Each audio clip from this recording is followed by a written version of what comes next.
Hi. Hi. Hello, everyone. This is Aegon of Astora, and welcome back to my blind playthrough of Elden Ring. This is episode number 2, being recorded on Thursday, July the 7th, 2022.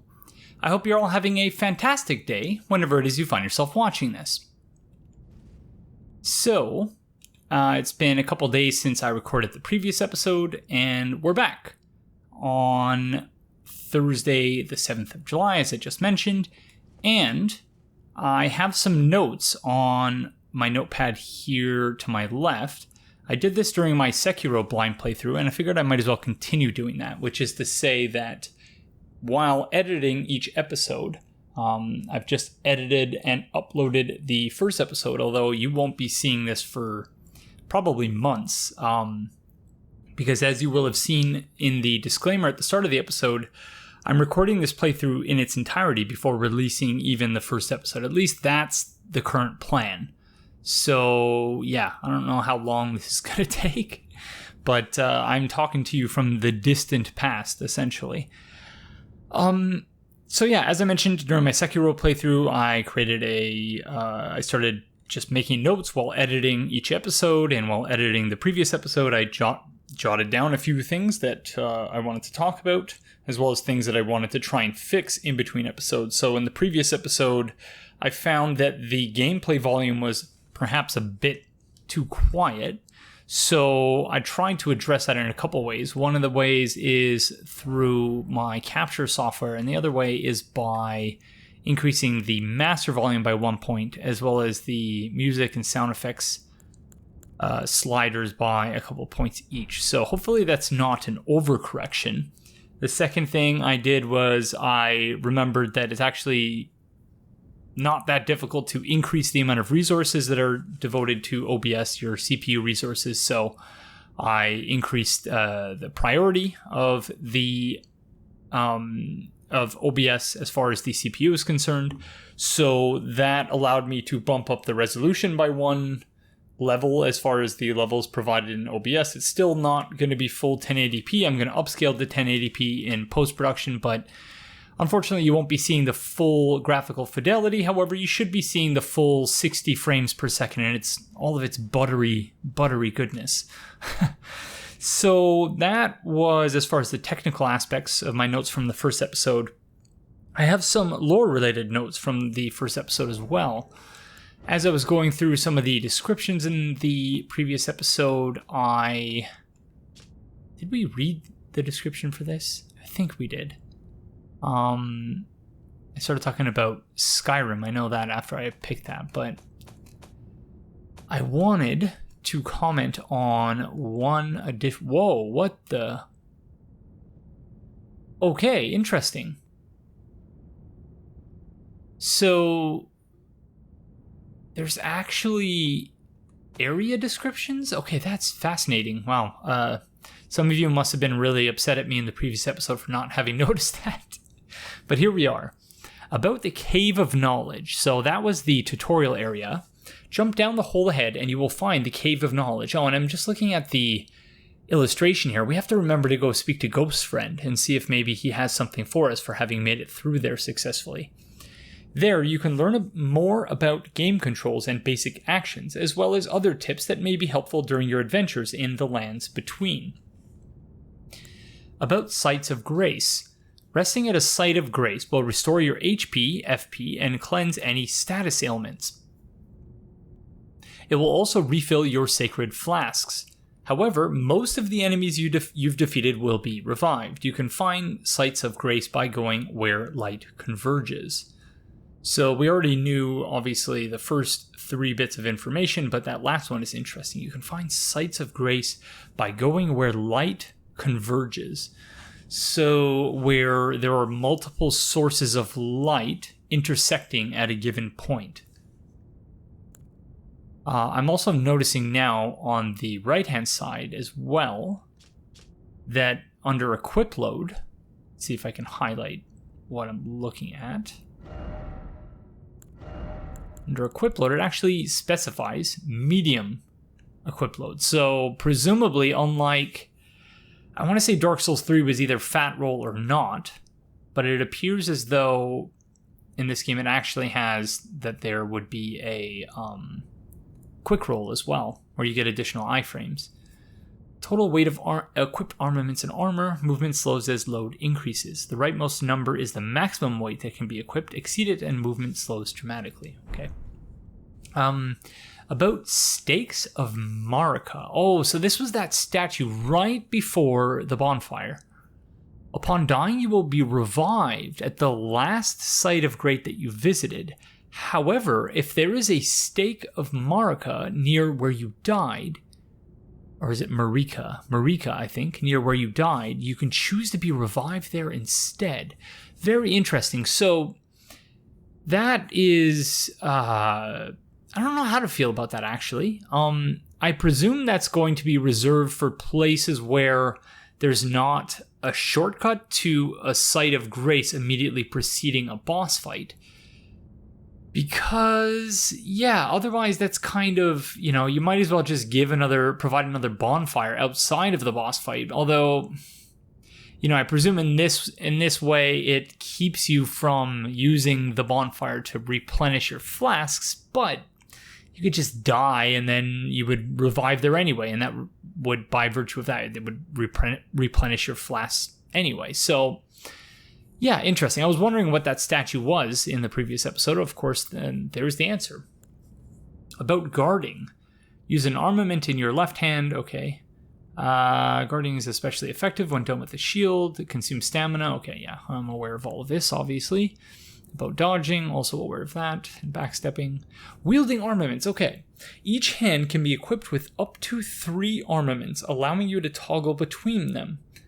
Armaments can also be two-handed, making attacks more difficult to repel with shields and boosting effective strength by 50%. Switch right-hand armament, switch left-hand armament. Oh, okay. X plus L1, R1. So I wonder if that's X or if it's... I assume that the display here is showing what I currently have, because I flipped X and triangle, so let's see. Oh, beautiful. Okay, that's... it's not an ideal solution, but that's gonna take some getting used to. Okay, so yeah, this basically has all of the... It's essentially the Dark Souls 3 moveset, at least for the longsword, which is fine. Not complaining, it's just interesting. I expected this game to basically be Souls in all but name, and that's essentially what we've got, at least thus far. So, again, not complaining, just an observation. Where were we? We were under equipment. Or inventory, rather. It's interesting how this is all under inventory. Stance breaking. Hold L2, or R2 rather, for a charge attack. Okay. Some attacks may break an enemy's stance. Charge attacks and jump attacks make it particularly easy to break an enemy stance. So this is something I realized while just messing around before I started recording. And that is, of course, there's jump attacks in this. I should have clued into that because, of course, there were jump attacks, I believe, in Sekiro. And also going back to some of my earliest gaming memories as a child playing Golden Axe on the Sega Master System. I almost said Megadrive for some reason. Playing Golden Axe on the Sega Master System, one of the best ways, and I think in any beat 'em up, of dealing with mobs of enemies was your jumping attack. So, but again, just not something I'm used to even really thinking about in a Souls game. And you know what? While I'm just looking at how dark Regret's face is here, I am going to adjust the brightness slightly. Let's say 8. Yeah, that's a bit better. Okay. Continuing on with the info screen. Wielding armaments. So jump attacks. So I guess that's replacing the guard break function, which is interesting. The up and R1 attack is pretty simple to do in the previous games, and rather overpowered when enemies were turtling behind their shields. So, I shouldn't really complain about that being taken away, because it did make things pretty easy in some situations. Oh, guard counters. You can perform a counterattack immediately after blocking an enemy attack. Guard counters make it easy to break an enemy's stance. R2 immediately after blocking an attack gives you a guard counter. Okay, that's a new one. So it's like a riposte without a parry. A riposte with... But whereas when you parry an opponent, you need to R1 for the riposte. And if you want to do a guard counter, then it's R2. Okay, interesting. About skills, yes, I'm familiar with skills. Crouching. So... Oh, yeah.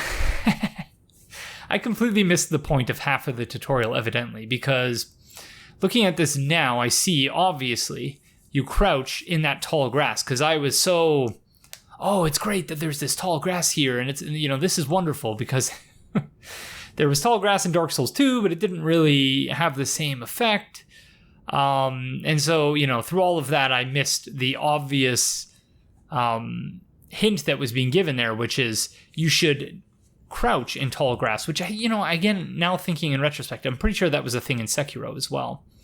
And that makes it harder for enemies to notice you. About materials. In every corner of the lands between, you will find fruits and flowers, mushrooms, and butterflies, and various other useful materials. These materials can be used for item crafting. And cooperative multiplayer. Use tarnished, gosh darn it. Yeah, this is a tongue twister. I don't know if it's just me, but yeah, that's... From now on, I think what I'll do is I will say, use furled finger of the tarnished to write a gold summon sign. So one way of thinking of apostrophe S, because this is something that has confused... It confused me in the past, and many of my students were confused by this, and when I explained it in the way I'm about to explain it, it made sense, just as it made sense to me when I had it explained in this manner. So when you have, so I'm not going to use tarnished because I can't really pronounce it, but say queens, queen apostrophe S. So the apostrophe S, it can indicate ownership, and it often does indicate ownership, but it doesn't necessarily indicate ownership, which is to say, all that it indicates is that there's something missing, that something has been truncated or left out. So when there's a university called Queen's University, what it's actually saying is University of the Queen. And likewise, in this case, Tarnished's furled finger, it's saying furled finger of the tarnished. So that's why when IT apostrophe S, that's not actually a possessive form of it. That is, it is or it has. It's a contraction of it is or it has, whereas ITS is the possessive form of it. So in other words, don't look at apostrophe S and assume that it's a possessive form. All it means is that something has been left out. So in this case, furled finger of the tarnished. So use furled finger of the tarnished to write a gold summon sign. I probably should have waited until, fourth or fifth episode before I started giving grammar lessons in this playthrough, because probably lost a bunch of people at this point, but that's that's okay, I guess. Cooperative multiplayer will begin once you have been summoned by a player from another world. You will take the role of an ally, furled finger, and your objective is to defeat the area boss. The compass at the top of the screen indicates the direction of the summoner, host of fingers. Okay, that's useful. Okay, there was something else I wanted to look at. Oh, I've already used the item. Silly me. The golden seed. So the item illustration for the golden seed, I was trying to say, what does this look like that I've seen? And I couldn't quite work it out because I hadn't seen the Erd tree at that point. And then while editing the video, I saw the Erd tree. I'm like, oh, well, that's the golden seed, which makes sense because the item description for the golden seed mentions that it was spread, these seeds were spread across the land when the Elden Ring was shattered and the Erd tree was, shattered, I guess, from the Erd tree, which is presumably where the Elden Ring is. And, I wondered about this in advance of my guest appearance on the Lore Hunters YouTube channel. It was one of the things I had in my notes. I didn't mention it during my guest appearance, just because we had a million other things to talk about. Visions of Skeleton. We had a bunch of other things to talk about, but thinking about this idea of trees and of rings, that rings are often used to age things. So I think with salmon, it's something similar, that if you look at the rings, when you, it sounds gruesome, but when you cut a cross-section of a salmon, of a fish that is salmon, you can see rings, which I believe are used to indicate or to infer how old the fish is. I could be getting that wrong. It's been about a year and a half since I've done any research related to salmon, but tree rings are a very similar thing. And so if you were to cut open this tree and look at the rings inside, then it might give you an indication of how old the tree is. That Erd tree is obviously massive. And I was thinking about this just in terms of the whole idea of Elden ring, because Eld, E-L-D, is obviously, it relates to age. You talk about someone being your elder, which is to say they're older than you, or someone being a spiritual leader or a guide, an elder, in indigenous communities in Canada, or in the country that is today known as Canada.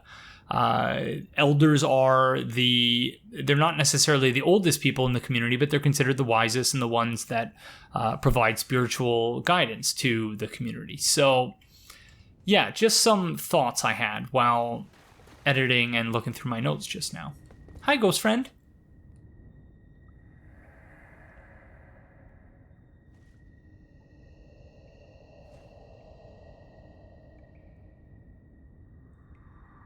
Yeah, I don't think he has anything new to say.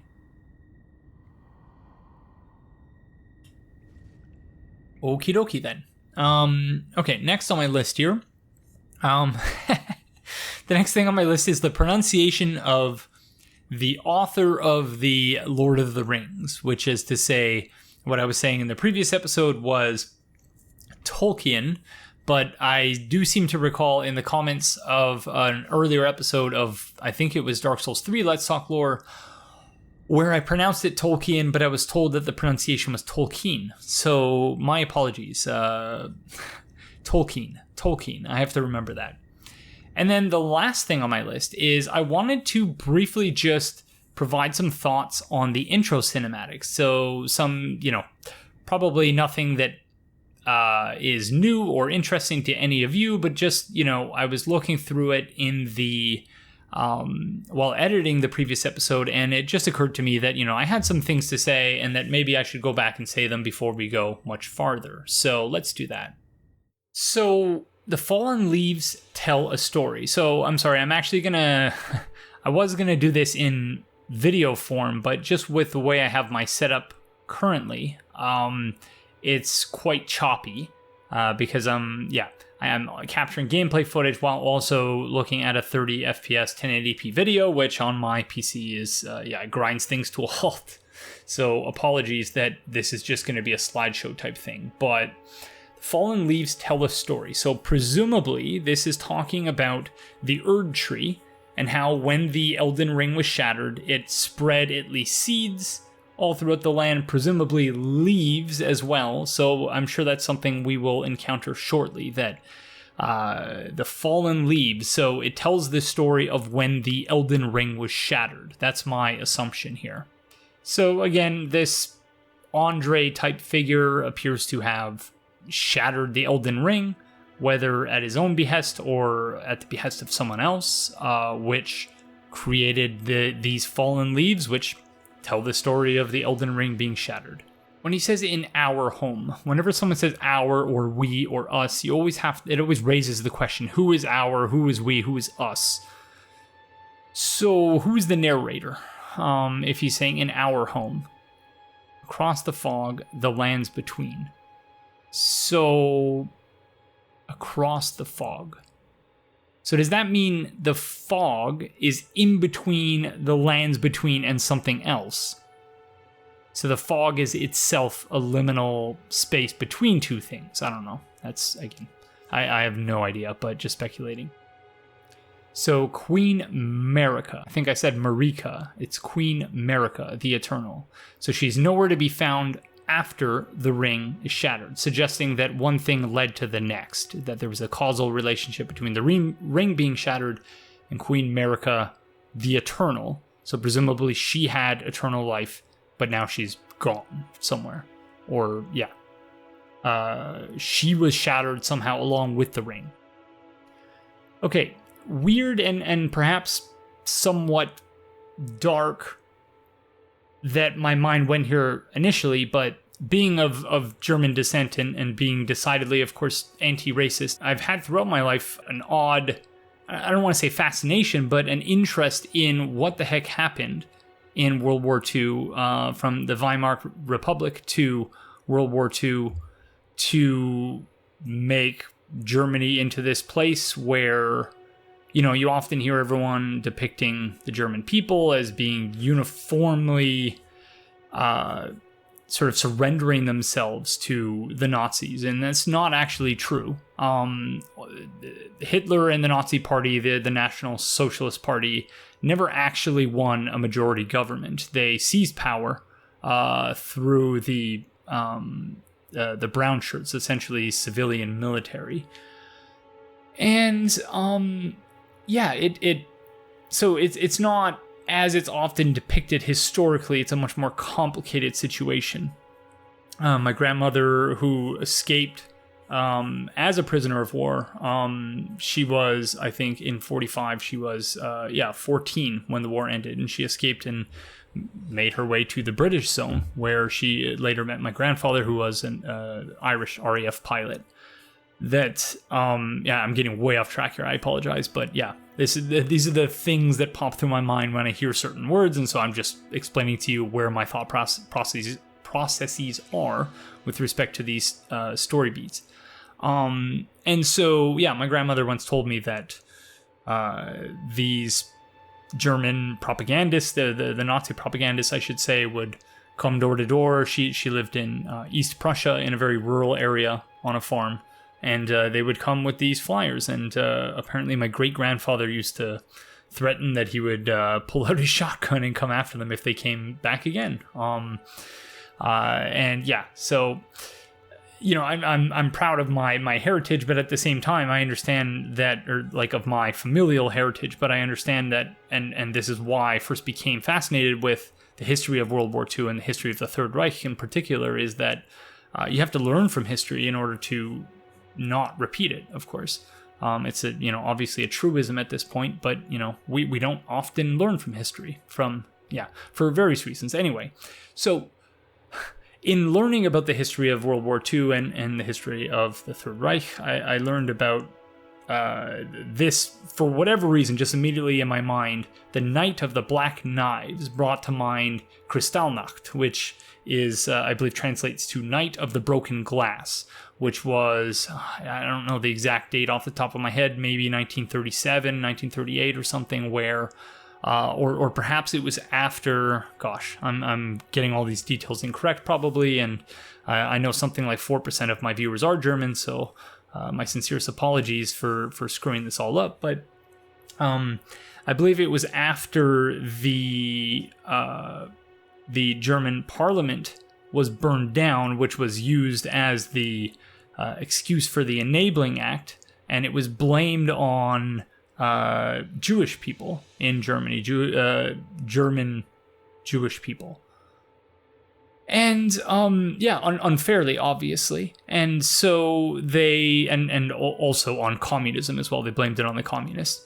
So essentially, the Night of the Broken Glass was named as such because it was a night when, you know, these far right-wing Nazi supporters went to all of these Jewish-owned businesses in their towns and whatnot, and just smashed up all their businesses. And so it was called the Night of the Broken Glass, Kristallnacht, because all of these poor business owners had their businesses essentially destroyed for really no reason whatsoever, other than racism and bigotry. So, yeah, and misinformation. So again, I just mentioned we don't always learn from history, and it's a perfect example because the Nazis were masters of misinformation in a time when there was no internet. There weren't things that you could use to actually discern whether someone is misleading you or not.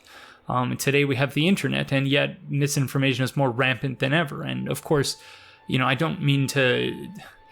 That is somewhat of an instrumentalist take on it, which is to say the internet actually makes it easier to spread misinformation, but it also makes it easier to debunk that information. So it's, there's a tension there. I don't mean to make it a simple black and white issue, but anyways, again, I'm way the heck off track here. So Knight of the Black Knives, Godwyn the Golden. So sounds like a very, very, Godwyn.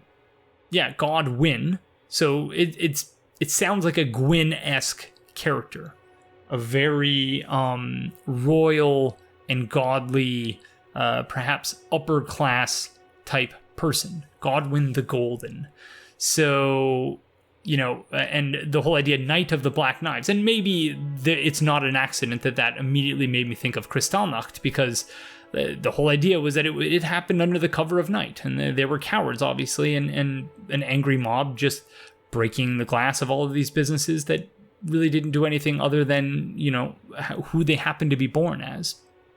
And in this particular case, maybe Godwyn the Golden was awful. We have no way of knowing at this point, but for one reason or another, Godwyn the Golden was killed. He was the first to be killed on the Night of the Black Knives, presumably as part of some coup, some takeover attempt.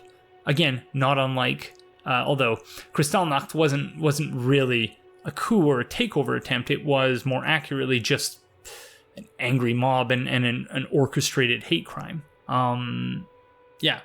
So, again, apologies to all my German viewers, because I may have the chronology incorrect in all the things I just talked about. But yeah, that's what came to my mind while watching this yesterday. But I didn't want to talk over the cutscene and miss important details, so that's why I kept my mouth shut. Soon, Marika's offspring, demigods all, claimed the shards of the Elden Ring. So a demigod is what? It's like sort of a half-god. I believe that term demigod, that's used a lot in Greek mythology, if I'm not just talking out of my rear end. Hold on, let me look this up. It's time for fun with definitions. Demigod, noun, a being with partial or lesser divine status, such as a minor deity, the offspring of a god and a mortal, or a mortal raised to divine rank. Some Roman emperors claimed descent from demigods, such as Hercules. It could also be a man who is greatly admired or respected. Okay, it's actually pretty funny because it's been several years since I was in my apartment at graduate school, where it was just scorching hot on many days, and when I was complaining constantly about the heat. And here I am many, many years later. My life is so much better. I have a bit more space, but my wife is actually home today. I'm in my office, the door is closed. I don't have the air conditioning on just because it would be quite loud and you would hear it in the microphone. And for the same reason, I had my window closed. But now it's up to about 28.5 degrees Celsius in here, and I am sweating buckets. So I've just opened the window. You might hear cars driving by. It's not a busy street out in front of my window, but yeah, you will hear some cars. You might hear there's some neighborhood kids who drive around on their little motorized, well, they're not motorized, they're like battery-powered tiny cars, which, yeah, when I was that age, I would have loved to have had something like that, but they can be kind of loud. So my apologies in advance if you hear that kind of stuff in the background. You may also hear my wife occasionally in the background talking on the phone or doing work-related things. So again, my apologies, but this is sort of, I want everyone to get used to this new normal as far as my recording setup goes, because it's either this or I don't record at all, because, just my life is at a place now where I'm not a graduate student who lives by himself anymore. So I just, if I'm going to record, it's not going to be perfect. So yeah, apologies if that is a problem for you, but that's the way it is. And it will be that way going forward. Okay, so this person here, this is, what's his name? Grafted Scion. So Grafted Scion is presumably one of Marika's offspring, a demigod, who claimed one of the shards of the Elden Ring. The mad taint of their newfound strength triggered the shattering. So is the shattering a different event than when the ring was shattered.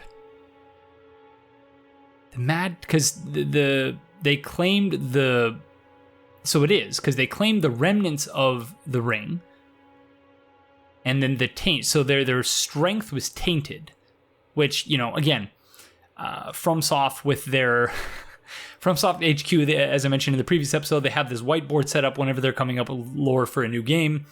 Okay, so in this game, it's, the header says Bloodborne, and then under that it's something like, what's the problem in the world? And it says impure blood. And they, well, that's great. Okay, yeah, we'll do that. And then in Dark Souls, it was hollowing.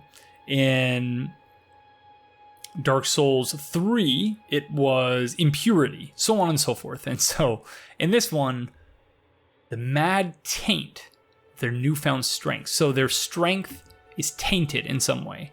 So we still don't know what they filled in the blank under Elden Ring on the whiteboard for, like, the impurity of the world that is sort of creating this tension and these problems in the world. But that, I guess, gives us our first clue. Okay, so the shattering is a war from which no lord arose. And this friend in the middle, I do remember this friend from the trailer I did watch, because this friend is, this is a still frame seemingly from that same sequence where he was popping his arm back on or taking it off. I don't really recall. Which really made me think, okay, this game is going to be a mixture of Dark Souls 3 and Sekiro. Sekiro was all about modifying one's body in various different ways with prosthetics. In a way that, and in this game, it seems anyway, like there's something similar going on, but don't really have much more to say other than that. Other than this person, like, what fashion Souls? Looking good.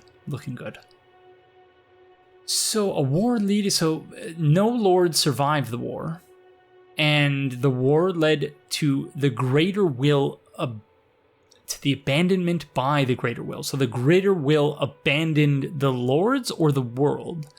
And the greater will seemingly is God? A god type figure, the world's conscience.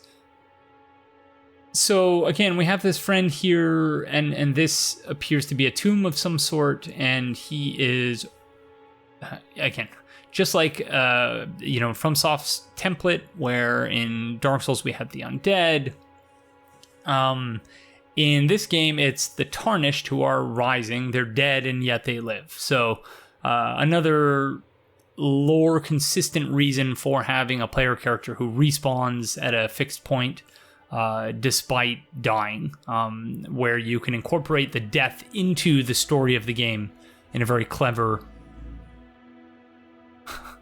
very loud car just drove by, so you might hear me pause from time to time for that reason. Again, my apologies, but yeah.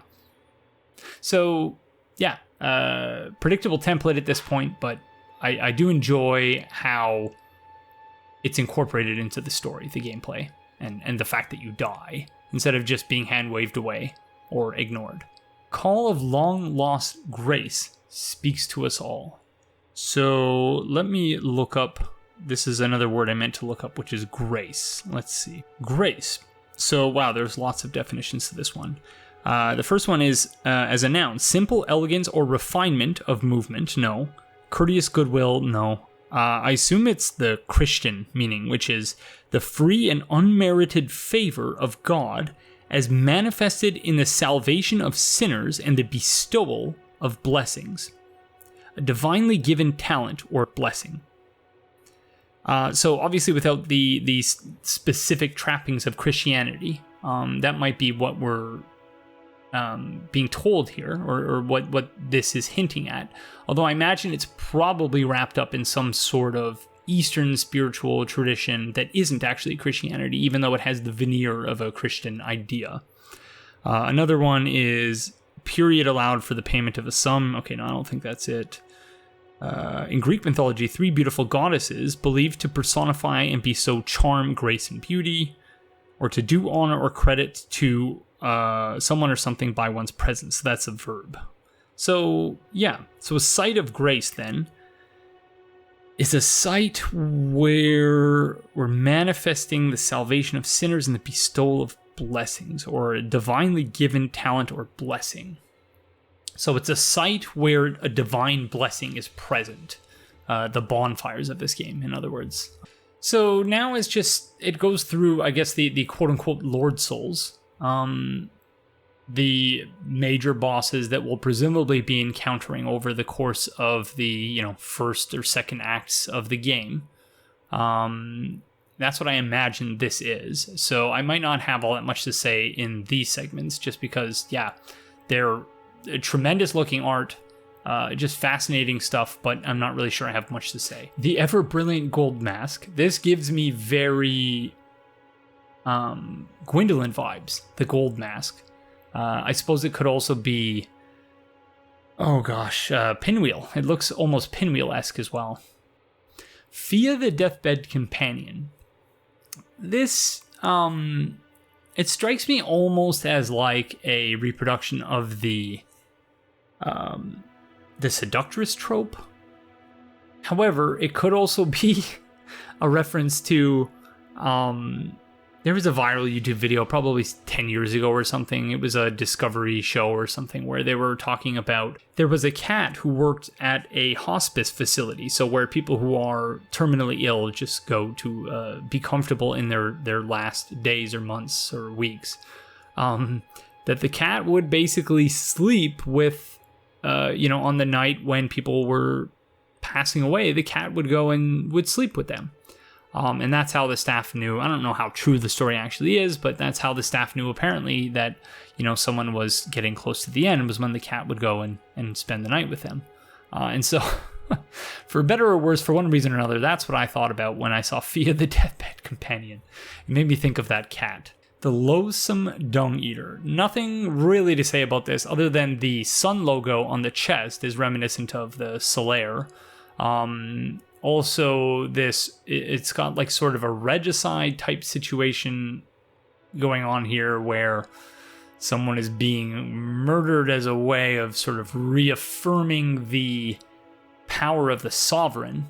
But also this person appears to eat feces, and they're loathsome, presumably for that reason. Not sure. Sir Gideon Ofnir the All-Knowing. This really, really looked...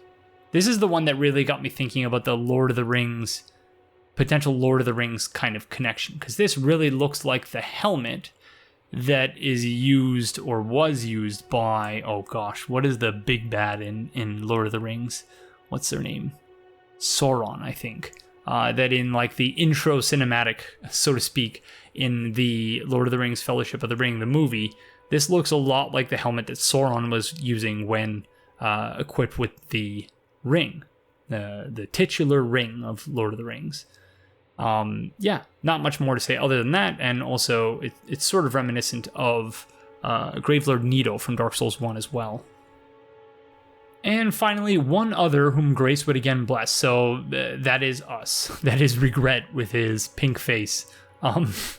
Is one whom Grace would again bless.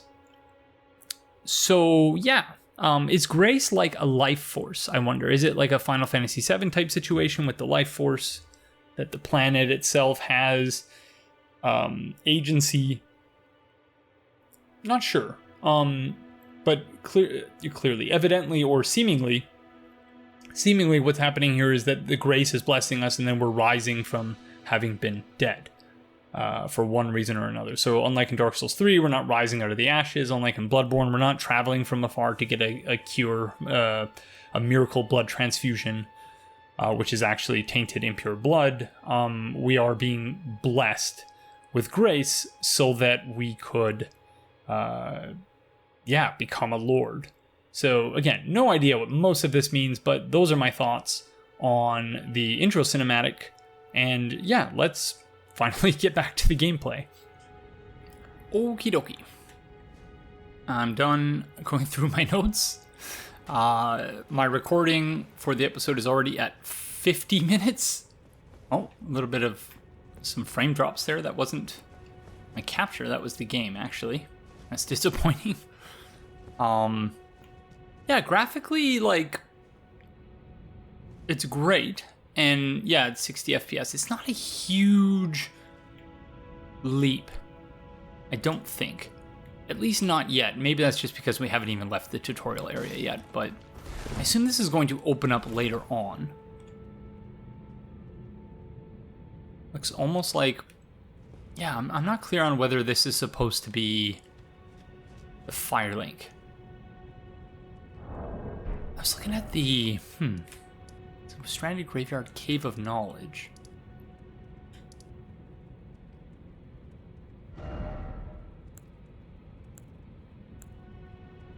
So Limgrave is the name of the area we're in. But was there a second Site of Grace? I think there was, actually, now that I think about it. So, yeah, I was about to warp there, but I don't think there's any need to do that. Why is this corpse charred?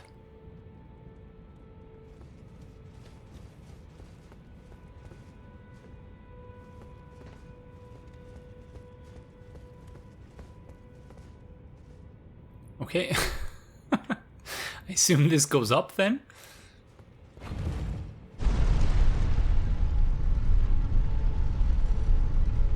Based on where that ghost went.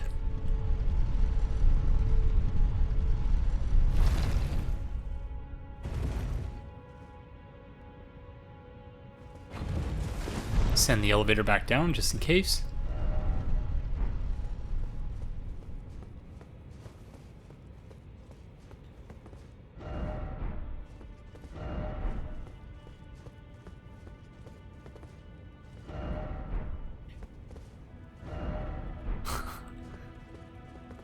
Should check to see if anyone has rated my message yet. No. Fair. That's fair. Whoa. Okay, I just had to say it, didn't I? Yeah, you know, guys, it's not really a big leap forward. Yeah, I'm not really wowed by the game yet, he says it be having not yet left the tutorial area.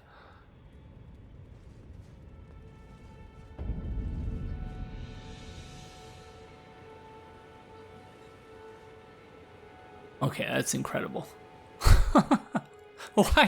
Why did I have to say anything? I really should end this playthrough right now. Praise the tree indeed. Holy moly.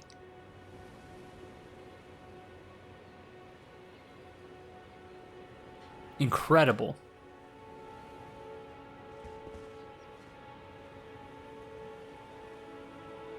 Limgrave.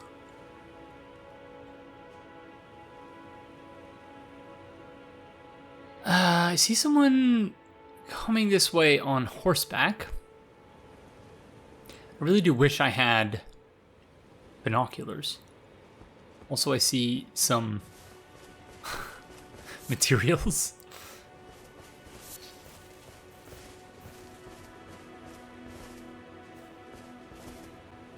Yeah, I'm wondering if that's a friend. Another thing I noticed, which actually I find a little bit disappointing, not terribly surprising, given that a lot of the things that Scholar of the First Sin introduced weren't really picked up later, and that is the bloodstains don't appear to pool with one another. It was one of the better features of Scholar of the First Sin, which is to say that when there were multiple bloodstains, they would pool together. You could touch the pool of blood and see all of the deaths together. Okay, Site of Grace is where light converges. So we're literally seeing what that means. We see light from various different sources converging on a Site of Grace. Down there, an item, which, yeah, looks almost like it's on a crucifix? My goodness. Okay, let's... Can you actually tell where the light is coming from? Beautiful statue up there. Another tree. So there's a moon, but then there's also some secondary heavenly body up there, which I was able to see at a certain angle, but don't tell me it's actually moving in the sky, is it? I think it's moving in the sky. Wow.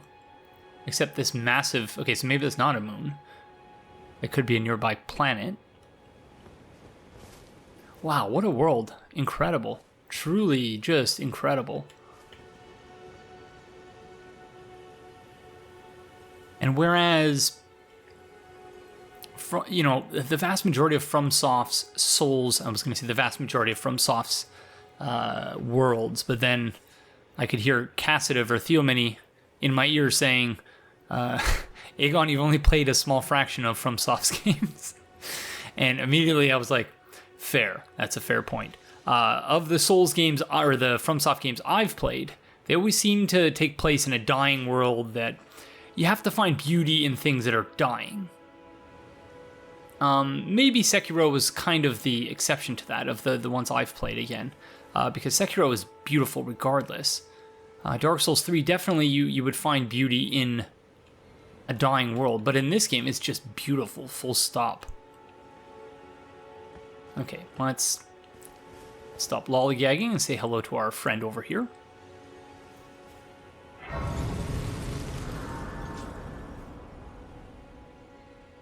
Yeah, so the light is no longer... Oh, no, it is converging here.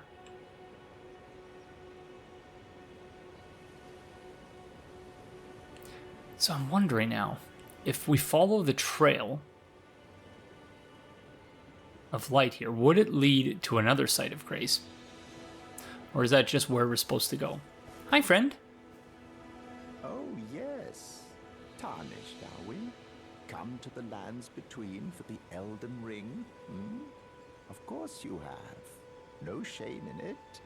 Unfortunately for you, however, you are maidenless.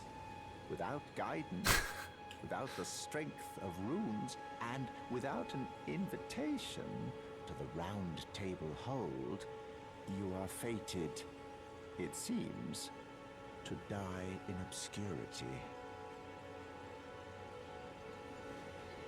Okay, so in other words, we need a firekeeper.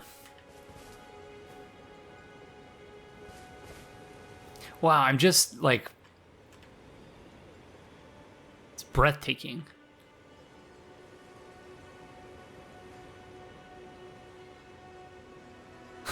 Oh, except for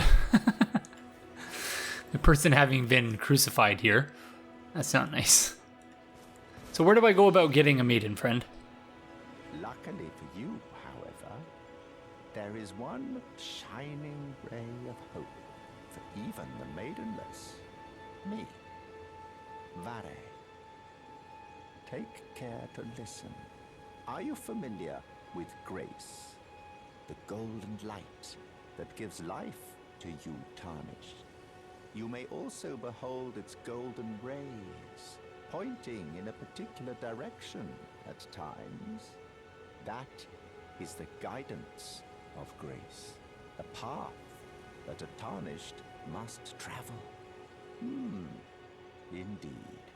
Grace's guidance holds the answers.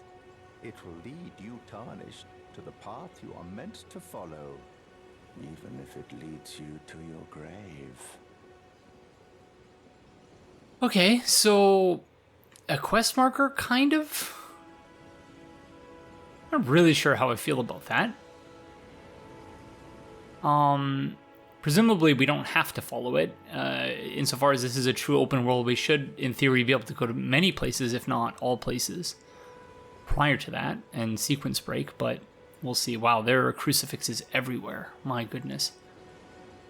Grace's guidance will reveal the path forward, most certainly, to Castle Stormvale, over on the cliff, the home of the decrepit demigod, Godric the Grafted. So, was Grafted Scion not Godric? I'm going to turn up the voice in relation to the music, I think. Interesting. Or are there multiple grafted? It's time you set off, I should think. To Castle Stormvale on the cliff, where grace would guide you. If you seek the Elden Ring, maidenless as you are. It's time you to Castle if you... Okay, friend. Well, thank you. Very kind of you. Let's rest for a minute. So it says early day. We haven't tried the pastime mechanic yet. I'm curious to see what happens. So let's go until nightfall. I'm wondering if, like, does it affect the enemy spawns or something, make it more treacherous?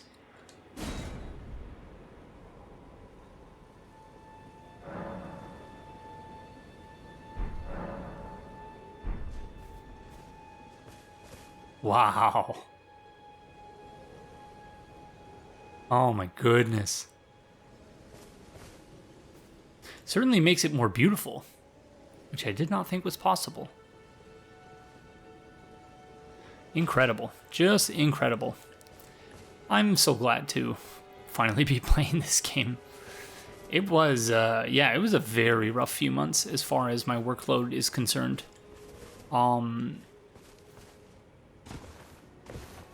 These bird friends? Oh, they're enemies? Oh, it looks like a lighthouse off in the distance? Hello.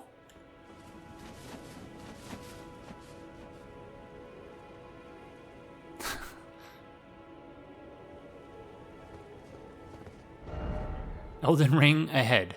All the more life required ahead, indeed. So is that supposed to be where we go for the final boss fight then, I'm wondering?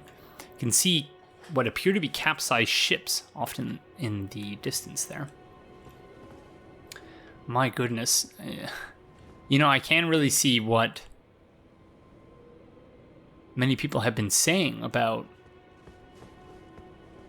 the world and how, yeah, you could just spend hours and hours and hours and hours just exploring every nook and cranny of this world.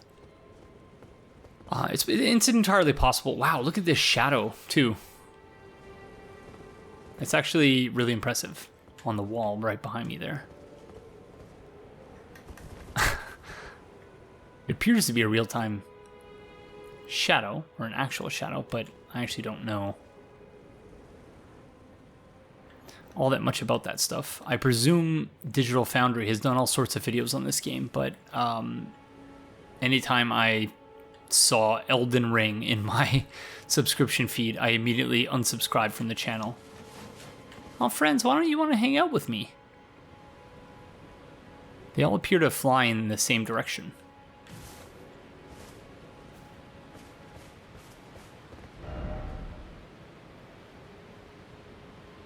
Whoa. Is it a geyser?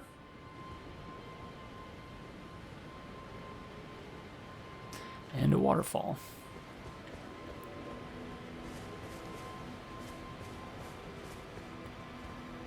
There's bunnies? Or rats?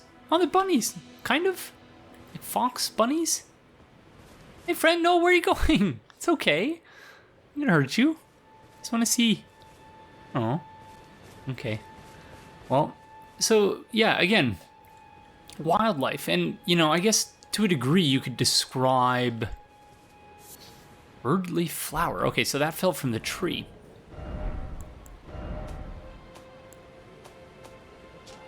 A dusky yellow flower that has started to fade to brown, found throughout the lands between, material used for crafting items, said to be fed by leaves that fell from the Erd tree in days of antiquity.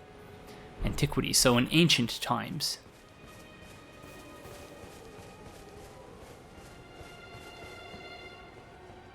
I actually never thought that the Souls games would have like a alchemy type system, a la Skyrim.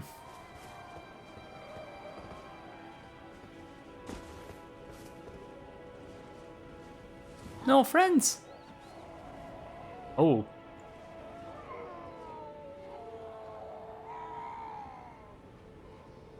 Okay, that's the first sign of something being bad. Because up until this point, we've just... Oh no, oh no!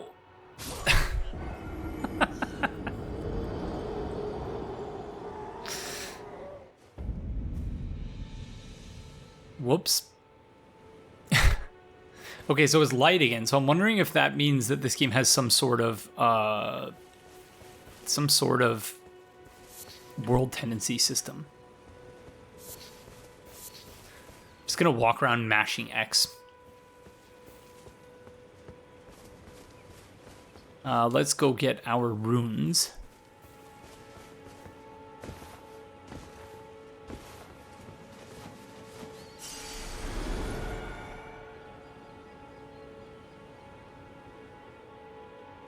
Hey, so what's going on down here? I heard a bunch of groaning.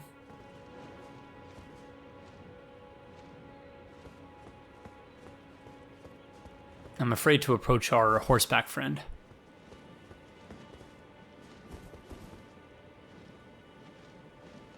These bat-type creatures.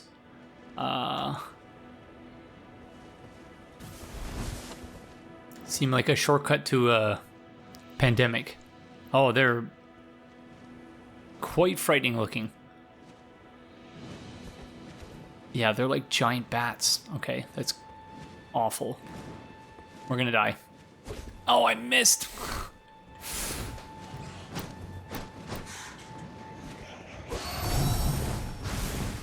Oh no, we're dead. We're dead for sure.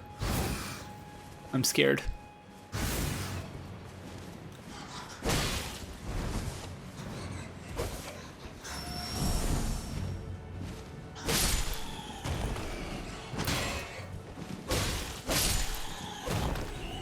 Whew.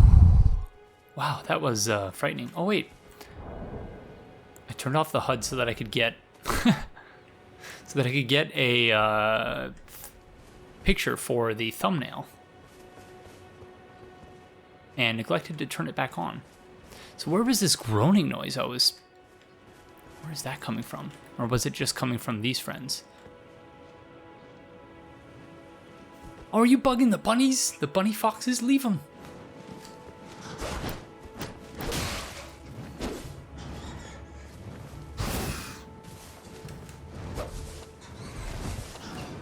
Oh, gosh darn it.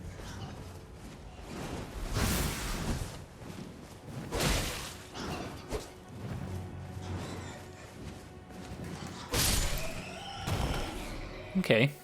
Not the most fun enemies to fight that I've come across in a FromSoft game. I think it's perhaps because of how awkwardly I've placed the jump button on the triangle. Okay, bunny friends, it's okay, I'm not gonna hurt you, it's fine. If you don't aggro on me, I'm not gonna aggro on you. There's no reason for it. Smithing stone.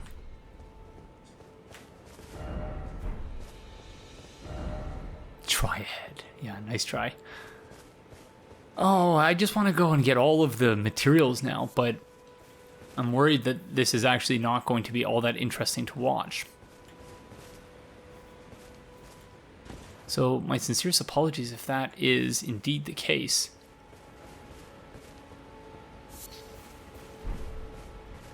Because, wow. It's just all this stuff to see. Wow, you sneaky friend. Whoa, and you're like... Maybe all their blood looked like that, but that looked quite infected? Not good, one way or the other. Enemy ahead. Okay.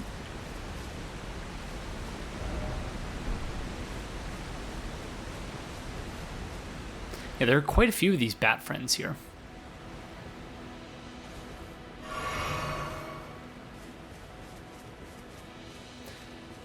Yeah, so I'm wondering if maybe we should just go and follow the path, because, of course, you could explore this entire area.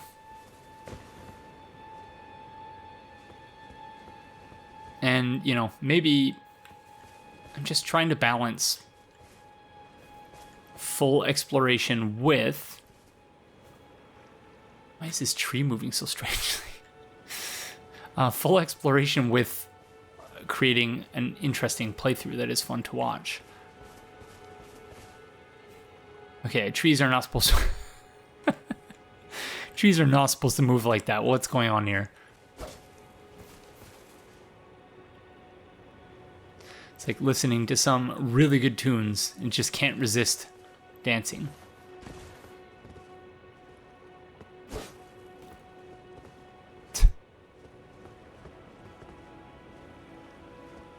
Oh, so many things to see.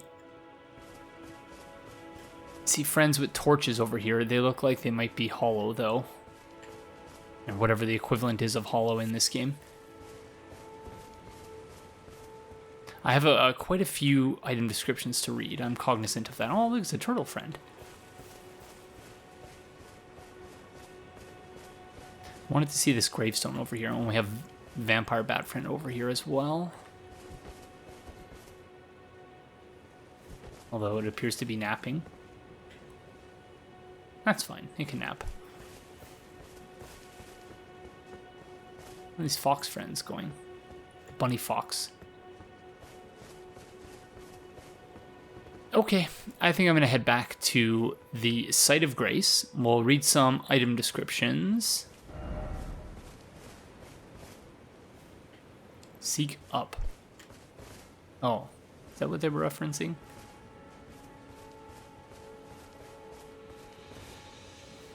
Yeah, we'll go read some item descriptions, and then I'll decide where to go from there. So what the heck is this? Small golden effigy. Oh, what? Summoning pools. No, oh, I probably should have read the description first. That's not good. I wonder if that means we can be invaded now. Oh well.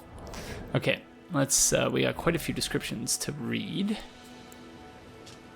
Small golden effigy, item for online play. Send a cooperative summon sign to several nearby summoning pools, activated pools only. In cooperative multiplayer, your objective will be to defeat the area boss of the world to which you were summoned.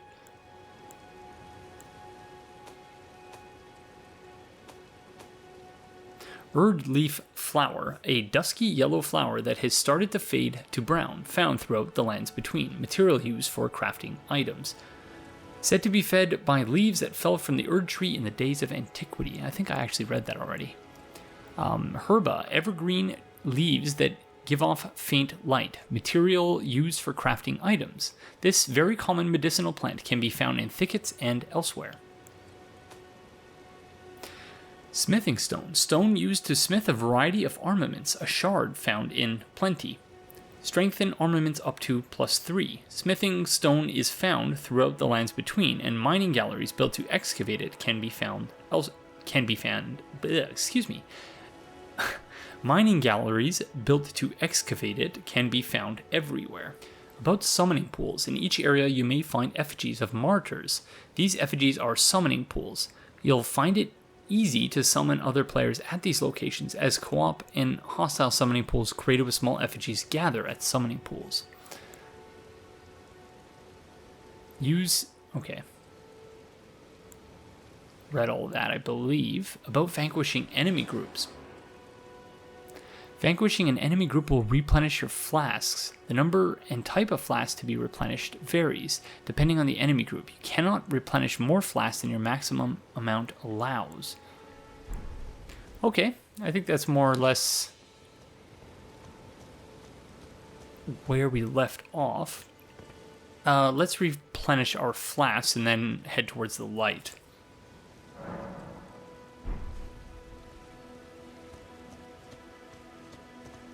It's time you settle castles if you seek. Castle Stormvale.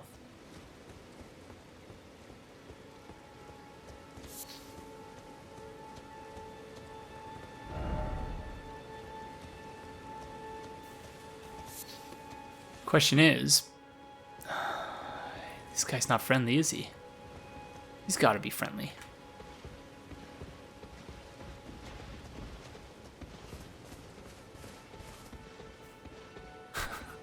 I hope so, anyway.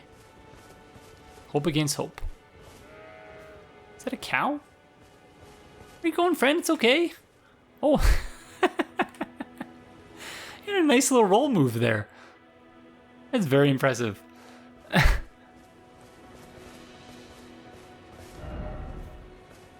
Be wary of sentry.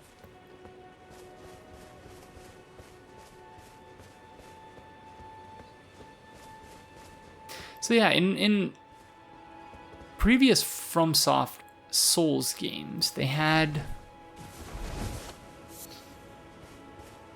You know, you could consider the Hollows wildlife, quote unquote.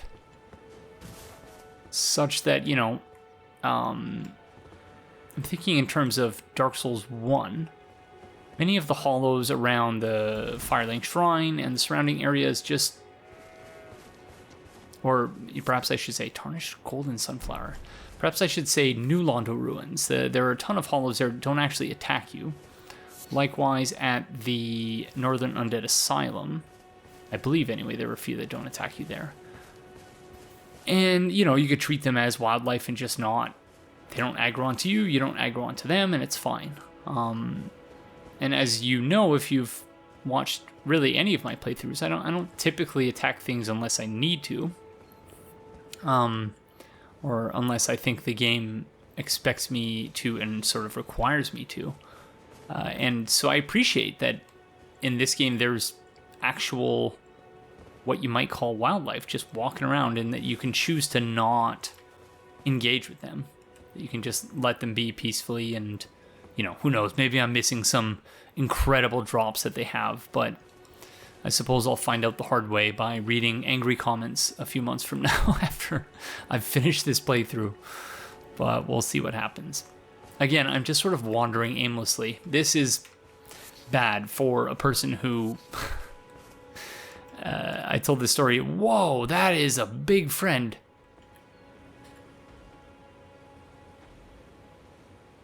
He looks like one of the friends from the Ring City, mixed with the giants from Dark Souls 2. Wow. Okay, question is, do we want to engage with this person? I have a feeling we should just follow the light. Oh. Did you lose something? Your glasses? What happened, friend? What'd you lose? Oh. Was it me you lost? Oh no, okay. Oh, we flew too close to the sun. Oh no. Why am I so friendly? I should not be so friendly. Oh my god. Okay, that didn't hurt as much as I was expecting it to. Okay, you can go back to your thing. It's okay. Go find your glasses. Okay, they're chaining. Or moonwalking, one of the two. Okay, maybe we should see if we can take them out. Hello. My name is Regret, aka Aegon of Astora. What are you looking for, though? Or is that just to lull me into a false sense of security? Wow, you have a decent amount of HP.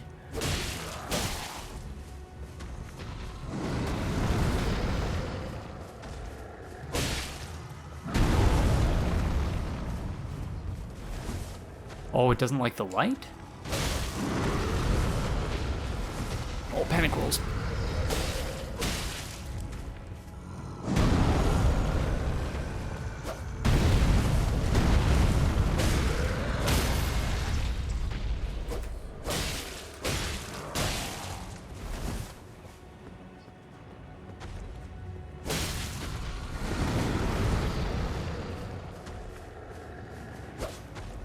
Gosh darn it. Oh no, using the sword now. Now they're really upset. I really upset them.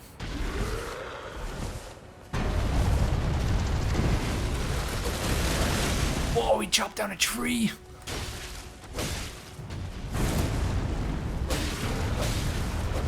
Oh no. There goes all my stamina. I knew that was a mistake. I got way too greedy there.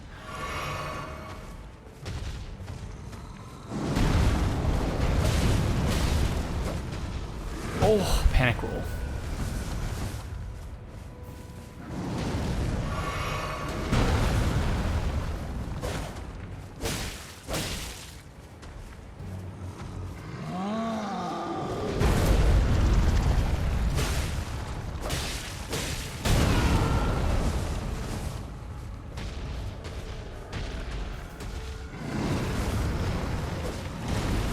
I got really lucky there.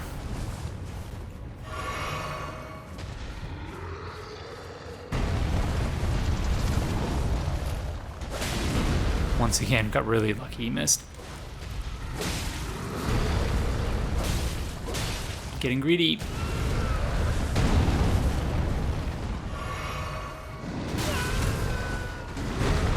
Oh, once again, lucky.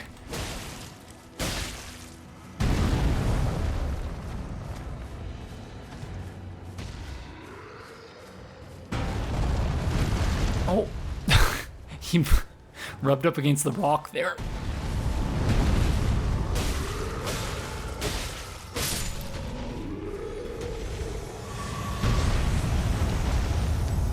Ooh. Wow, 1,000 runes for that.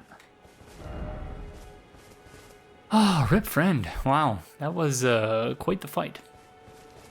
I probably didn't do as well as I ought to have there, given my level of experience in Souls games, but yeah, I am rather rusty. So yeah, let's go, let's go rest at the site of grace, and then we'll just follow the light to where we're actually supposed to be.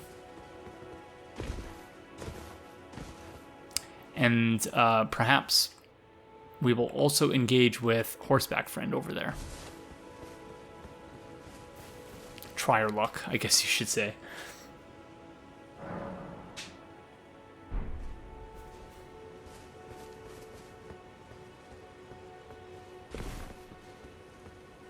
Okay, let's see.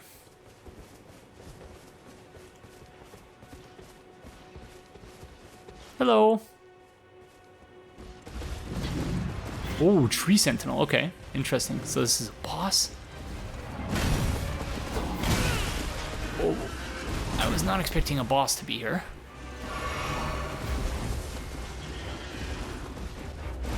Oh, the range on that thing. My goodness.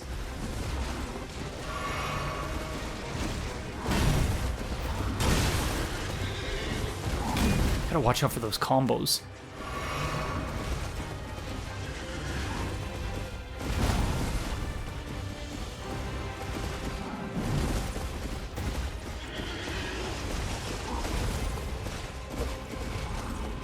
Might be a good time to use the halberd, actually, because I feel like I need a bit more range.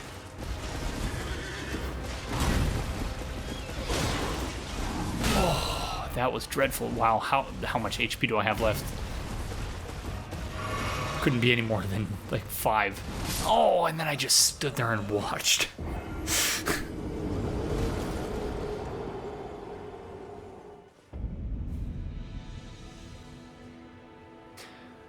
Okay, so we're at that point in the game now where I need to think of creative ways of doing a death montage. This reminds me of that boss in Sekiro, whose name completely escapes me at this point. I need to do better, though. That was actually quite dreadful. Am I still all fat rolling now? How do I do this again? X? No, gosh darn it.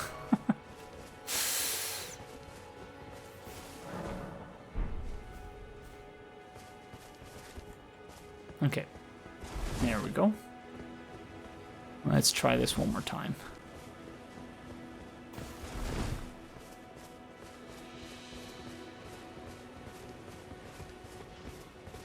I do wonder, because it's just a giant open field. Can you just run away from this guy?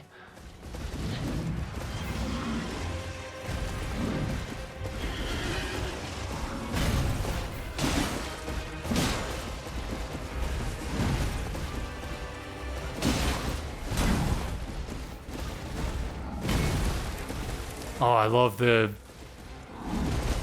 destructible environment. Again, not something they haven't done before, but usually it's very... Oh no, I'm sorry, friend. You're standing right in the way. Why? Oh, just missed.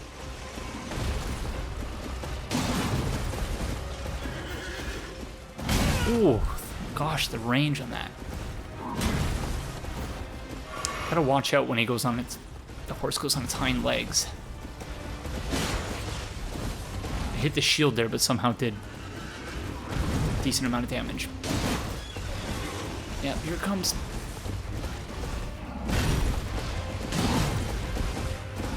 A lot of panic dodges.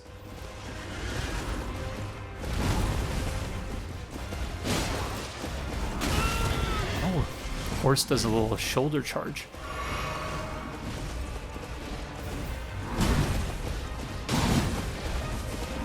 Oh, I rolled a split second too early there.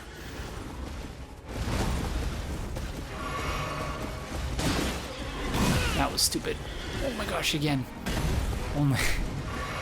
That was only because of the will of grace. Oh gosh, darn it.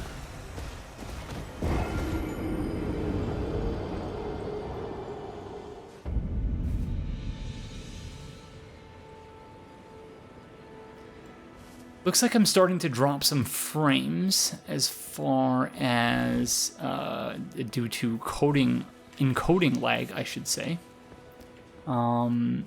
So I should be...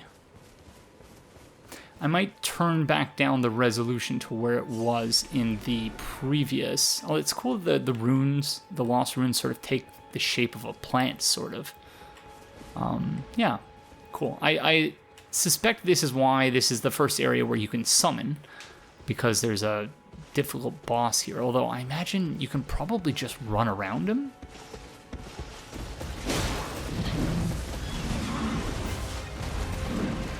Need to stop panic rolling. Oh, there, it didn't roll at all.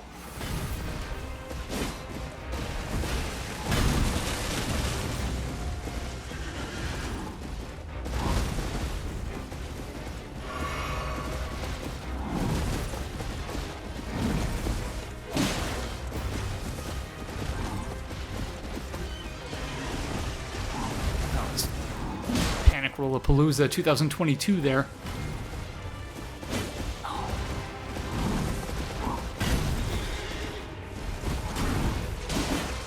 wonder if I need to knock him off the horse or something. Oh. Horse has got quite the shoulder charge. Oh, what are you doing, Aegon? Why?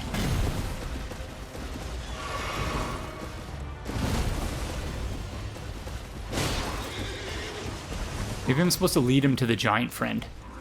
The giant friend is actually supposed to help me, and I've already screwed it up by killing the giant friend.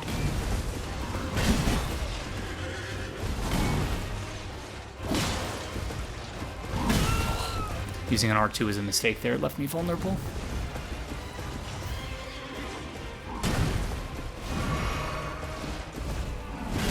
Oh, what the heck?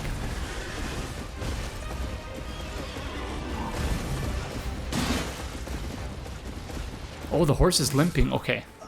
I got distracted by that, but I think I know what we need to do now.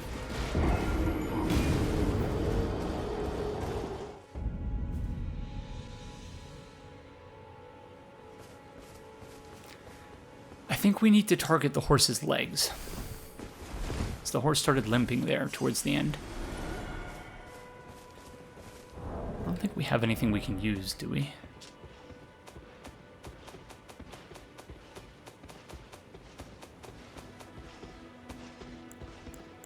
Not really.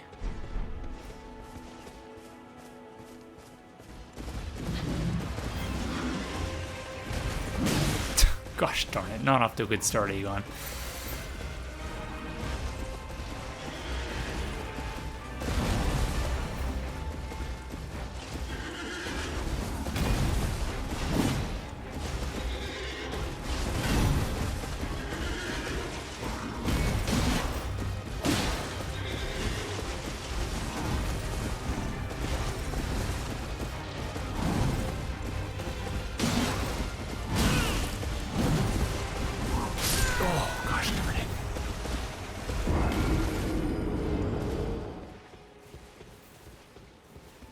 Let's see if we can use the shrubbery to our advantage here.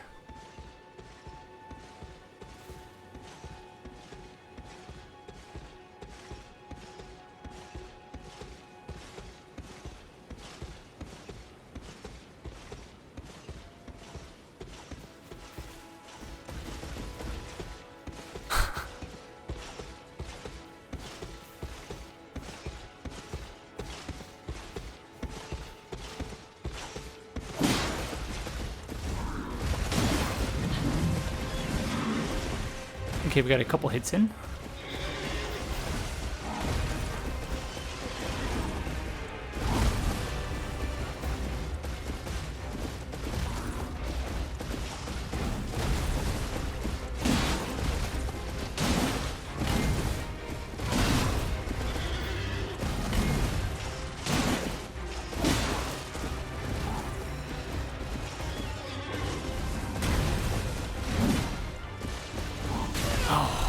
Getting hit by that shoulder charge.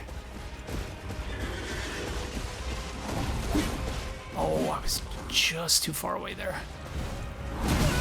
Oh, that's not good. Takes off.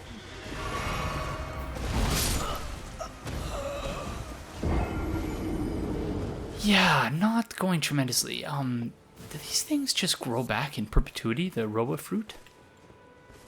Or is it all such items? In which case, the crafting might actually be rather overpowered.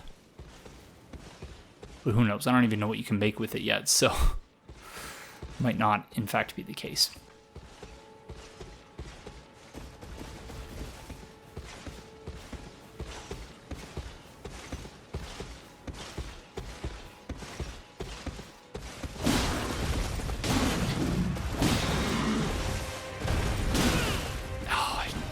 Got way too greedy with that last hit.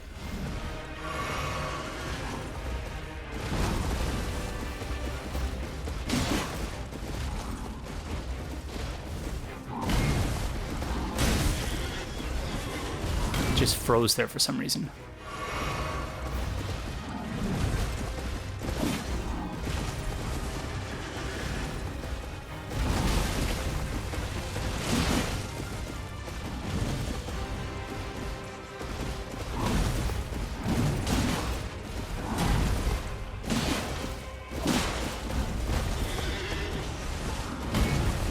Okay.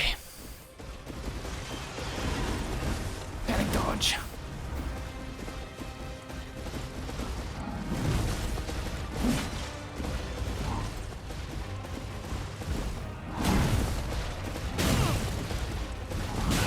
Oh! How did I survive that?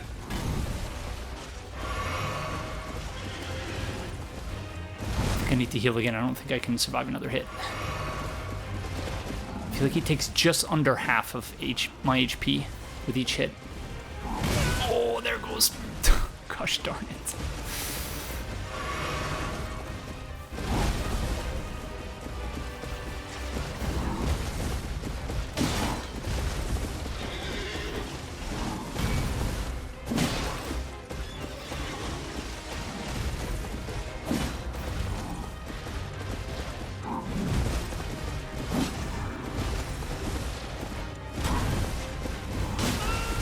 Shoulder charge every time.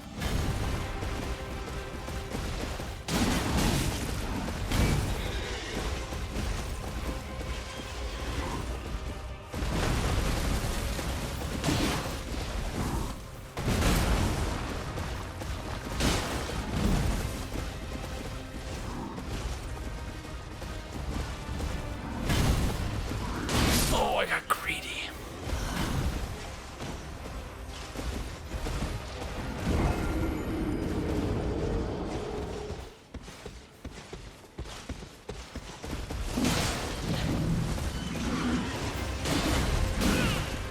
I was thinking maybe you could knock him off with a jump attack. It doesn't look like that's the case, though.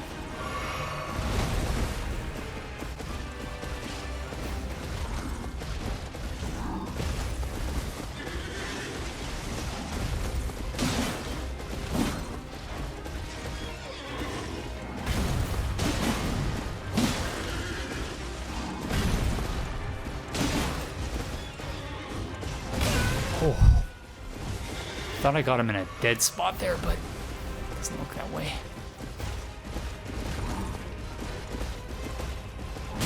Oh, come on.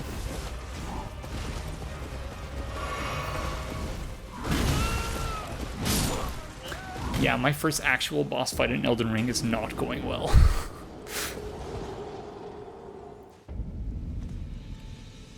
Whoa, it's raining. Wow, so there's actually dynamic weather as well? Holy moly, this game is incredible. It really is like what would happen if you crossed... I was thinking Sekiro and Dark Souls, but it looks like it's actually Dark Souls and Skyrim. Wait, where are my... Oh. My runes.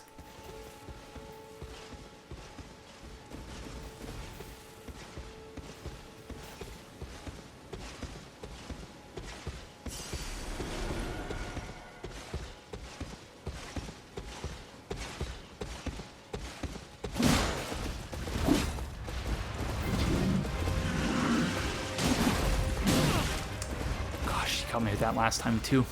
Should have seen that coming.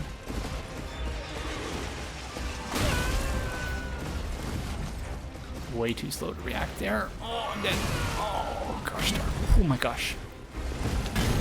1 HP.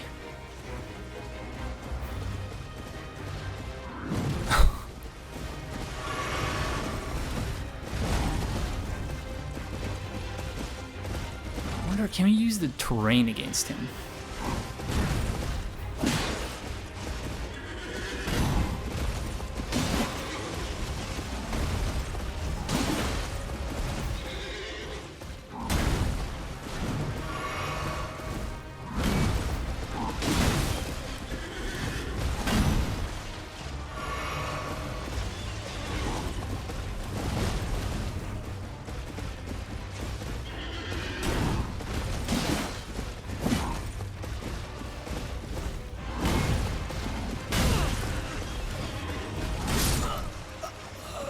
Okay, screw this guy.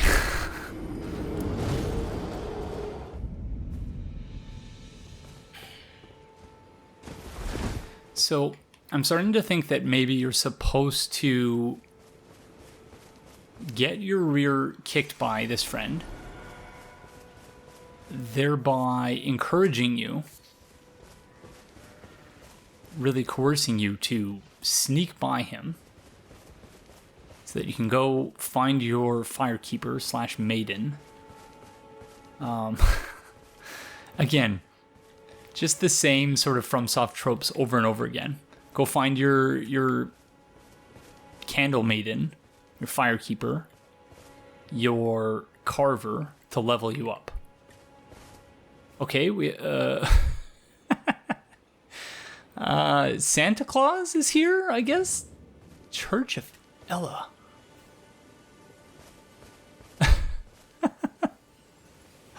Ho, ho, ho. I'm just at the bonfire here.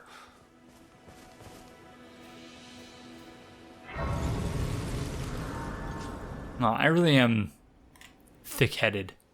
Because, you know, I thought that after the first few times that friend kicked our rear end. I'm like, maybe they're just trying to encourage you to go to where you need to go so that you can level up and... You know, and I'm no doubt that there are many, many people who destroy that friend on the first try, but I believe what the designers are, the game designers are trying to do there is to encourage you to go by, to sneak by him so that you can go and speak with Santa Claus and get them to grant your wish. Hello. You're tarnished. I can see it, but I can also see that you're not after my throat. Of course not. Why not purchase a little something? I am Elleh, purveyor of fine goods. Well, nice to meet you, Elleh. I am of a nomadic people, selling wares as I travel. The land has been tainted by madness since the shattering of the Elden Ring. It's only tarnished like yourself, who keep things from drying up entirely. Let's say you're a very welcome customer. Interesting. So there's something about the Tarnished Witch. I guess much like in Dark Souls, well, it's trying to get a more cinematic angle. In Dark Souls, the chosen undead are the ones who are accumulating souls and purchasing items with souls from vendors, so that they're not just, feeding or fiending, I should say, for souls. My brain is not working at full capacity anymore because it's now 29 degrees Celsius in here. Again, as I mentioned earlier in the episode, it's funny, the further along you get in life, the closer you are to where you started. Which is to say, in grad school, this was my problem. It being too hot in my apartment. And I had an air conditioner there, but it wasn't always on. And when it was on, it was fine. But, we have a nice forced air system in here, but it's pretty loud. Louder than it was in my old, my apartment in grad school. So, my concern is that if I turn it on, it'll be too loud in the recording. But maybe in the next episode, I'll give that a try, because it's quite hot in here, and it's affecting me in terms of, not being able to think straight. But anyways. If you can spare the runes, you should buy yourself a crafting kit. A crafting kit allows you to make basic items on your own. Essential, really, if you intend to survive out here for any duration. The kit costs a bundle, and I admit I do take my cut. But the important thing is that you survive. Every customer counts, after all. If you should buy Okay, crafting kit. The kit costs a bundle. Indeed, friend. Let's see what he has. Throwing dagger. A short dagger for throwing. It has no handguard. The blade is polished and its weight is expertly balanced. Throw at enemies to deal damage. This auxiliary weapon, used primarily to constrain an enemy's movements, can still be deadly in the right hand, so that might be useful. Ooh! That might be useful against Horse Friend, the Horse Sentry. Of course, we're purchasing this. Astrology tool used by members of the Carian royal family, a stolen part of a larger instrument, allows the viewer to better see faraway things. During the age of the Erd tree, Carian astrology withered on the vine. The fate once writ in the night skies had been fettered by the Golden Order. So something I did want to mention in the previous episode when I noted that there was a class called the Astrologer was that in an earlier age, we know astrology now as being obviously a pseudoscience. There's really nothing there in terms of the astrologer's advice or and astrology readings in newspapers. They're essentially meant to tailor to anyone. They're so vague and non-specific that they can be made to apply to anyone. And I'm hesitating because the specific historical age, the specific chronology is a distant memory in my mind, but during my undergraduate studies, I took a course called Astrology and Astronomy, which sort of looked at the intertwined history of those two. Astrology was once a discipline much like astronomy, and at certain points in history, they were largely indistinguishable from one another. Astrology today is something, of course, very, very different. And so when we use the term astrology today, we're hearkening we're referencing something that is very, very different than what FromSoft is likely referencing with the term astrology in this game.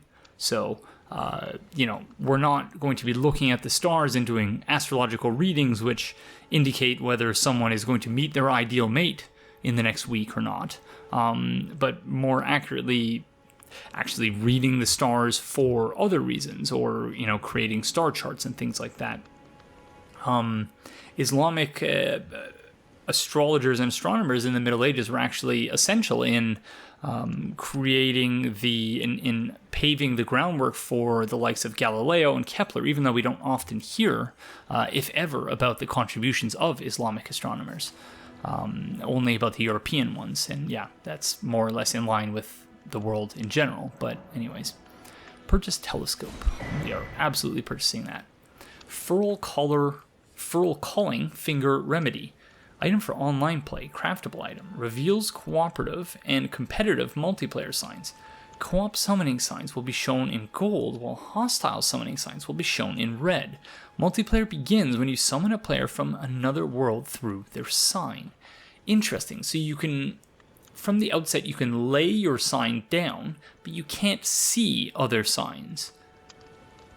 That's interesting. And it's a consumable too, so that really actually makes co-op multiplayer quite difficult if you're going through the game with a new player, so that's kind of disappointing. But anyways, cracked pot. We read this in the previous episode when trying to decide on our starting gift. Materials and magic sealed within deploy their effects when the pot is thrown. I still don't quite get what that's supposed to do, but there's the crafting kit, and it's only 300 runes, so we should probably buy that. Leather bag containing a pestle and mortar, small blade, and various other tools. Enables item crafting from the main menu. Provides both means to fight and means to survive. It's interesting you can just do it from the menu. You don't have to be up at a bonfire or anything like that. Nomadic Warriors Cookbook. I do like the item illustration with the blood all over it. A record of crafting techniques left by roaming nomad warriors. Contains knowledge for surviving in the face of utter scarcity. Acquire the knowledge to craft the following. Bone arrow fletched, bone bolt. And for this one, we got glowstone, invigorating cured meat, invigorating white cured meat. So those are buffs of some sort, presumably. And missionary's cookbook. A record of crafting techniques left by a man who, unable to become a finger maiden, instead became a missionary and went forth to spread holy teachings.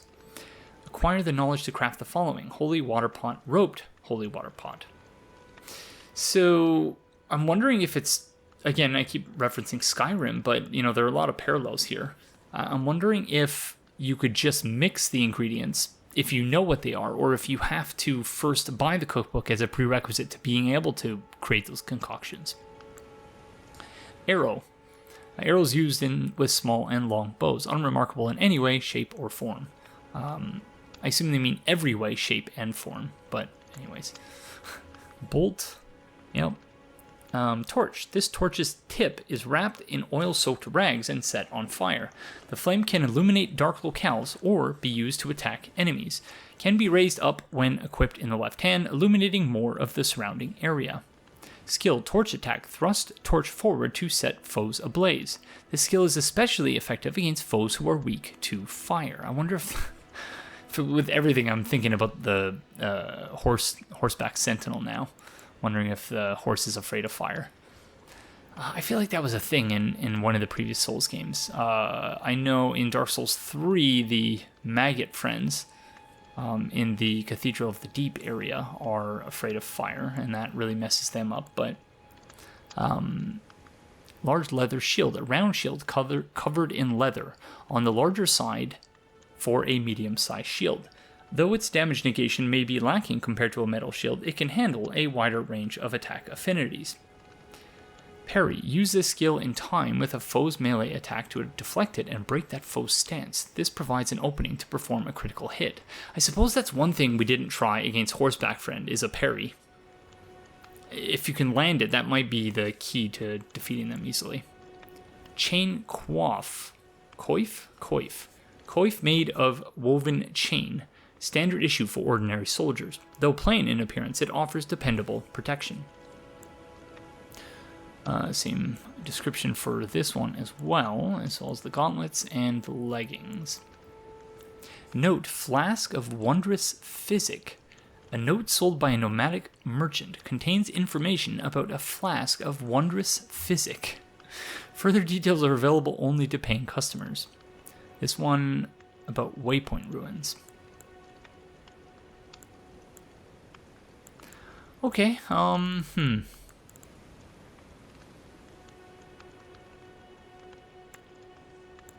wondering whether we should... I'm not going to summon anyone, but I wonder if this would do the type of damage we need. Let's give it a shot. I'm glad you took my warning to heart. You've made an excellent choice.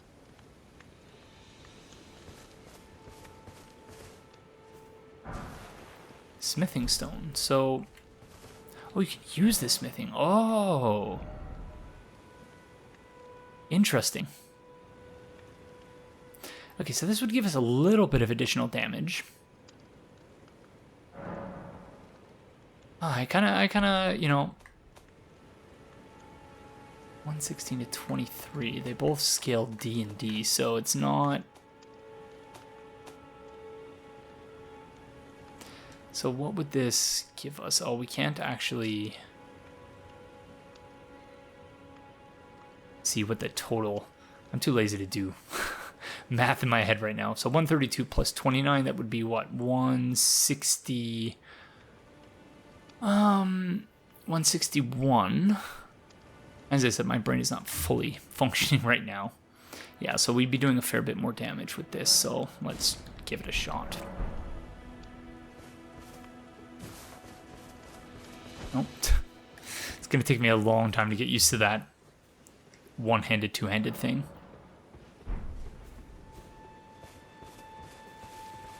Is our friend still there? Yes, he is. Okay, thank you, Santa Claus. Can we say hello to his horse or donkey? Hello. Dog. Dog ahead and then dragon ahead. Does it somehow transform into a dragon later?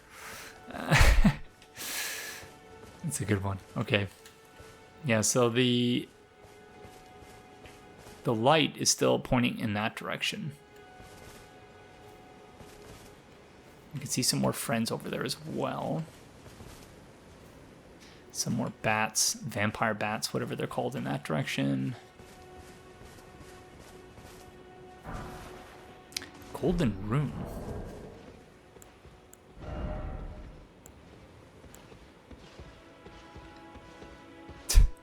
Uh-oh. Okay.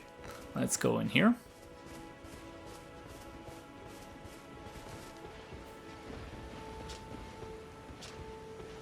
Oh, so Greece that dwells within the inhabitants of the lands between. The lingering trace of gold used to gain 400 runes. Runes are nourishment for the development of any tarnished, provided a finger maiden can be found. So yeah, obviously we're still looking for the finger maiden, but...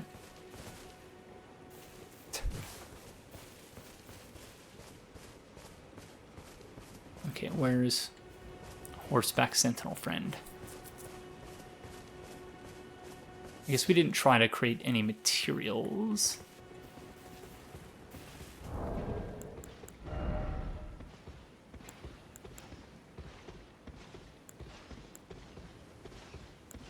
So we do know a few on horseback. Feed to torrent to restore HP. Okay, so the horse that we saw in that one cutscene, torrent, I guess is going to become our horse. Thanks for the spoiler item description. Oh, I didn't equip the knives. Silly me.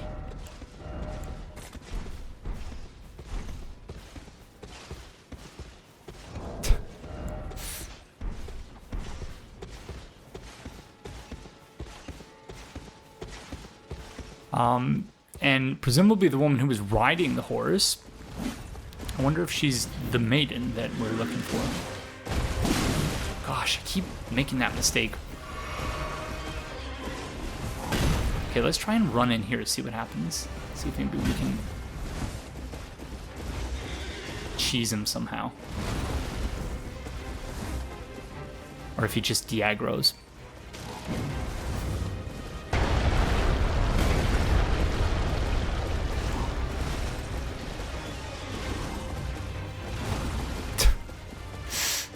Okay, that's convenient. Oh, what the heck? Yeah, it doesn't do a ton of damage. I wasn't expecting it to, but... I don't know what he did with his shield there.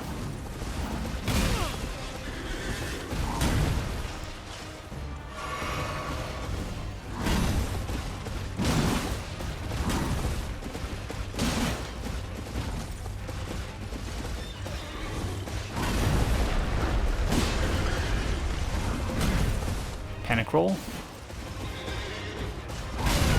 Ah, I thought I could just sidestep that. Apparently not. Oh, horse got stuck there. So maybe the key is using the terrain. Though, presumably there are actually multiple ways of defeating the boss, which would be typical from soft design, but obviously I'm thinking of like what would be the most obvious solution,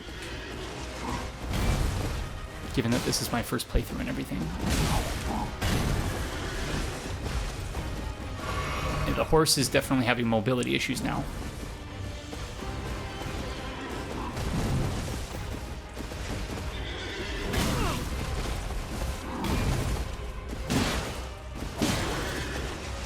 I wonder if there's a phase 2 where he gets off the horse. Oh gosh. No. Oh.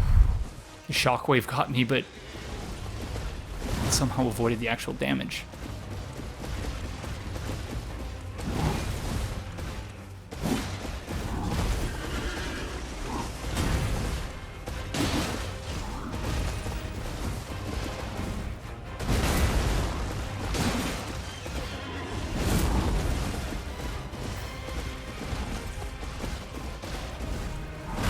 No.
Yes! Oh, finally. Jeez Louise. Oh my gosh. Whew. Wow, that took many more attempts than I thought it was going to, but yes, we did it. Okay. We got a golden halberd, didn't we? What was that?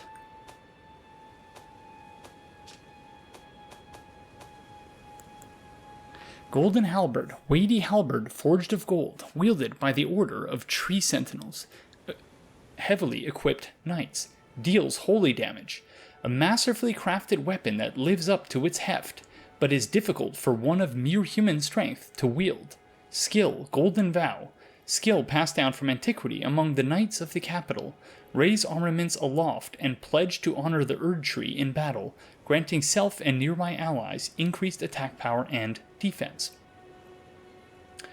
Wow, I am sweating buckets here. It's 29 degrees. That took far more, many more attempts than I had anticipated it would take. And so, unfortunately, that means we are out of time.